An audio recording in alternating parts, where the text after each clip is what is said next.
Hey guys, we are back discussing ancient India, and today we are going to be talking about some of India's first empires, and we are going to start with the Mauryan dynasty. So, throughout this year, we've learned about various civilizations, such as Egypt. And Egypt was divided into two parts originally, an Upper Egypt and a Lower Egypt, until it was united under King Narmer and turned into all one country. We've learned about the Akkadian Empire, where Sumer had lots of independent cities, and then Sargon, the first great Akkadian king, came and united all those cities into one empire. So they had one king and one set of laws. We even read about two cities that refused to be allies. The Greek cities of Athens and Sparta, and they constantly fought with each other for years and years until both cities ended up weak and tired.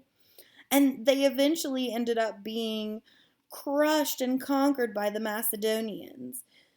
All of those countries and civilizations were weak when they were divided, but they were strong when they were united. And India was no different. When the Aryans first settled in India, they built lots of different cities, and the cities all belonged to many different small kingdoms, and each kingdom was independent, and the kings of these little kingdoms spent years fighting each other. But there was one family of Indian kings who wanted India to be a strong and unified country. And they united the different Indian cities together into one empire, the Mauryan Empire. So, India's first empire was founded by Chandragupta Maurya. Chandragupta Maurya was an Indian prince who ended up conquering a large area in the Ganges River Valley soon after Alexander invaded Western India. And when I say Alexander, I'm talking about Alexander the Great. So Alexander the Great had come into parts of Western India and conquered them, and this had left a lot of these Indian kingdoms very weak. And Chandragupta ended up uniting them after Alexander left. He seized the opportunity to conquer the rest of these small kingdoms and unite almost all of northern India. And that is when he founded the Mauryan Empire in 321 BC. So, with the founding of this empire, he actually also ended up creating a dynasty. And you'll remember that a dynasty is a series of rulers who are from the same family. So, they pass their line down to each other. So, Chandragupta Maurya had established the empire, he had his dynasty going, and then in 305 BC, the Greek ruler Seleucus decided to try and retake the Greek territory in India.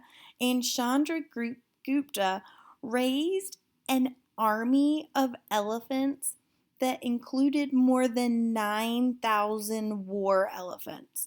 So it really didn't take long for the Greeks to rethink engaging in battle, and instead they ended up forming an alliance with the Indian ruler. So instead of losing territory in a war, Chandragupta forced the Greeks to give up lands through a treaty. So now, at this point, Chandragupta has gone about conquering most of India. And because of this, he had to establish a governmental system. He used local rulers and he had a council of governors to help him because the size of his empire was so large. He had to give his supervisors some control on the local level to take care of things that weren't necessarily things that he needed to worry about on a day-to-day basis. However, he did maintain authority over most matters. He also ended up developing an extensive spy network so that he could stay notified of happenings that were going on in his capital city and within the army.